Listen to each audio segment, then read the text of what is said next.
Hello, this is Deborah Dobbs, and I am to present my Servant Leadership Project, which is the Precious Prince Project at East Tennessee Children's Hospital. At the conclusion of this presentation, the participant would be able to verbalize the purpose of the project, describe the development, implementation, and perpetuation of the project, analyze the effects on nurses who obtain Precious Prince after the death of a patient, and verbalize the Peterson and Shavers model for servant learning.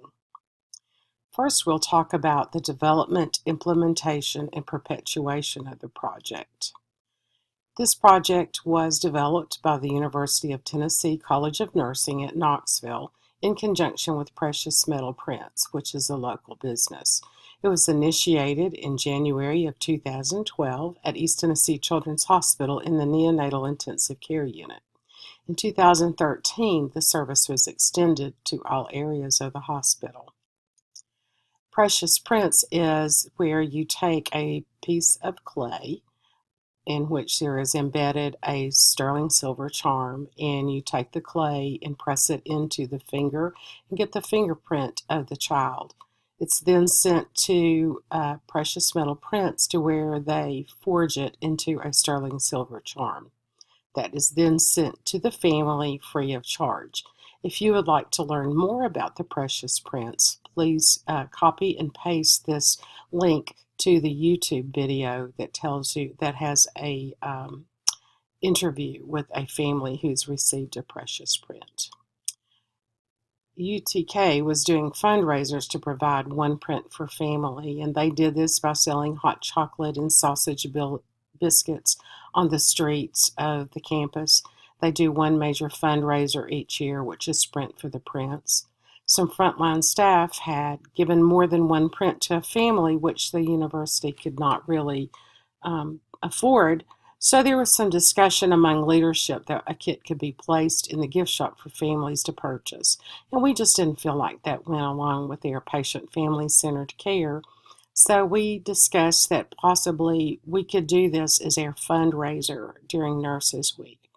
We did some calculations and showed that if every nurse in the building did a one-time donation of $20, that we could fund up to 5 additional prints for each child death for 1 year.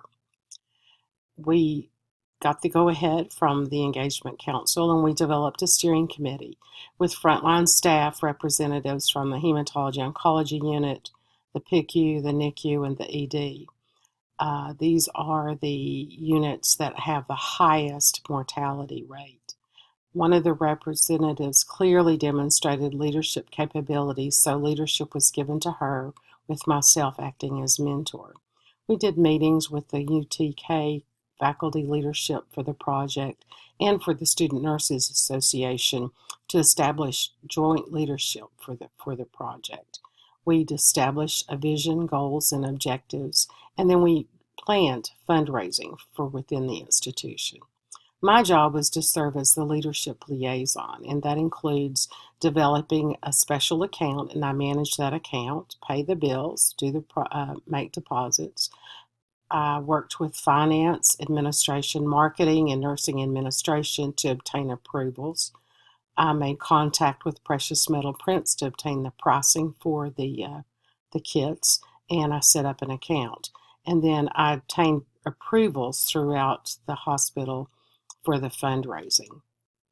I coordinated with hospital leaders for the steering committee members to attend hospital management meetings to present the project and raise funds.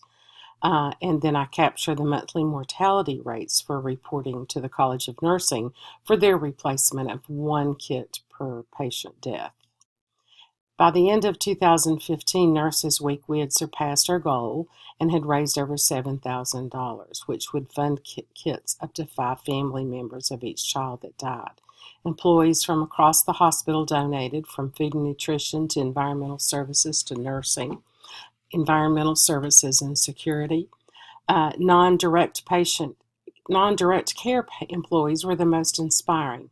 They said things like, "This is something that I can do personally to help our patients." We placed 4 kits in the Omni cells of the ED, second floor PICU, and NICU for immediate use at the time of the death. Extra kits are stored in my office, and security has the ability to escort team members in to obtain kits in the event that I'm not there and they need some. They borrow from each other until I can get there and replace them. The students from UTK come during our nursing resident program to competency days to train staff on the identified units on how to obtain prints. And we participate, the staff at Children's, at the annual Sprint for the Prints, which is the annual fundraiser. This is a photograph taken last year for their Sprint for the Prints. As you can see, we had a pretty good showing for our staff who came and participated. This year, for 2016, we manned donation tables with a poster explaining the project and how many. We were able to fund 54 families last year, with up to 5 per death. We had the tables in the cafeteria, in front of the coffee shop, and during all the different Nurses Week activities. We sold t-shirts for $30 and sold over 260 of them.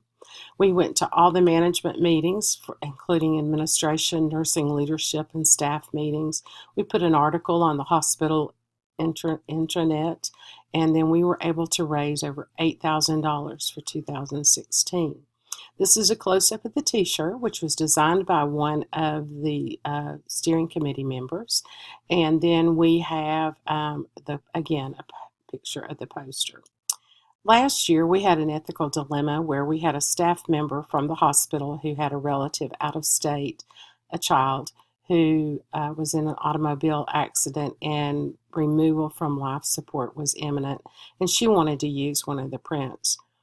Because we raised the money from employees and we told employees that this money was going to be able to used for our own particular patients and families, this created a huge ethical dilemma. We resolved this by contacting Precious Metal Prints, who was able to give her a contact locally out of state for the employee to purchase prints. How does this work in the relationship to servant leadership? I believe that this relates to service learning, which service is most important. Learning is an unplanned product of the service. The provision of the prints for more than just family members for more than just one family member was the primary goal for the project. Secondary gains from learning including importance of the group working together as a team. Everyone participated and worked together toward the goal. There was leadership skills that were learned by the frontline staff, how to maneuver the intricacies of hospital leadership to ensure success of the project. For myself, it was mentoring the group, in particular the leader, and allowing her to receive credit for leadership of the group. Those themes including listening, empathy, feeling for those family members that would receive the print, and that more than just one person needed to receive a print. Healing, as you've watched the video, you can see that it is healing for the nurses because it's the last thing they can do for this patient. Awareness, persuasion, conceptualization. They continually amaze me with how the ideas they have and the foresight that they use in bringing it all together, and then commitment to the growth of people, teaching these team working skills and their leadership skills, building community, and humility and selflessness. That is just something that I saw these young girls work over and over again. They just were tireless in their ability to work with the group and for fundraising, and their passion for the project, agape love, and stewardship, making sure that we're very careful about how we spend our money, that we use it wisely, and that it's used for the good of the project. Lessons learned. Staff will rise to the occasion every time.